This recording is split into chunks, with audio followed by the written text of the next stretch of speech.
Hello ಎಲ್ರಿಗೂ ನಮಸ್ಕಾರ. Finally RCBಯಿಂದ ಒಂದು ವರ್ತಿ ಬಾಯ್ ಬಂದಿದೆ ಅಂತಲೇ ಹೇಳ್ಬೋದು. ಇದೇ ನಮಗೂ ಕೂಡ ಬೇಕಾಗಿದ್ದು. ಭುವನೇಶ್ವರ್ ಕುಮಾರ್ ಅವರನ್ನು RCB ಖರೀದಿ ಮಾಡಿದ್ದಾರೆ. 10.75 ಕೋಟಿ ಕೊಟ್ಟು ಖರೀದಿ ಮಾಡಿದ್ದಾರೆ ಬೆಂಗಳೂರು. ಸೊ RCBಗೆ ಒಂದು ಬೌಲಿಂಗ್ ಲೈನಪ್ಗೆ ಒಂದು ಸ್ಟ್ರೆಂತನ್ನು ತಂದು ಕೊಡ್ತಾರೆ ಖಂಡಿತವಾಗ್ಲೂ Bhuvneshwar Kumar. So Indian bowler ಆಗಿರೋದ್ರಿಂದ ಅದು ಕೂಡ ಅಡ್ವಾಂಟೇಜ್ ಆಗುತ್ತೆ. ಸೊ ಒಂದೊಳ್ಳೆ ವರ್ತಿ ಬಾಯ್ ಅಂತಲೇ ಹೇಳ್ಬೋದು RCB ಕಡೆಯಿಂದ ಇದು.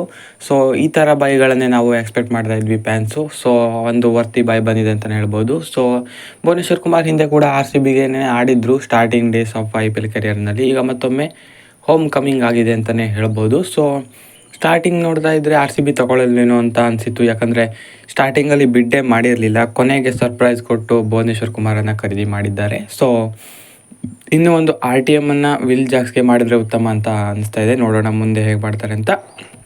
ಸದ್ಯಕ್ಕಂತೂ ಬೆಂಕಿ ಭುವನೇಶ್ವರ್ ಕುಮಾರ್ RCB ತಂಡಕ್ಕೆ ಎಂಟ್ರಿ ಆಗಿದ್ದಾರೆ. So Bhuvneshwar Kumar entry RCB ಬೌಲಿಂಗನ್ನು ಸ್ವಲ್ಪ ಸ್ಟ್ರಾಂಗ್ ಮಾಡಿದೆ ಅಂತಲೇ ಹೇಳ್ಬೋದು. ಸೊ ಭುವನೇಶ್ವರ್ ಕುಮಾರ್ ಎಂಟ್ರಿ ಆಗಿದ್ದು ತಮ್ಮೆಲ್ಲರಿಗೂ ಹೇಗೆ ಅನಿಸ್ತು, ಹಾಗೆಯೇ ಈ ಬಾಯಿ ಬಗ್ಗೆ ತಮ್ಮ ಅಭಿಪ್ರಾಯವನ್ನು ತಿಳಿಸಿ. ಸೊ ಇದು ವರ್ತಾ ಅಲ್ವಾ ಅಂತ.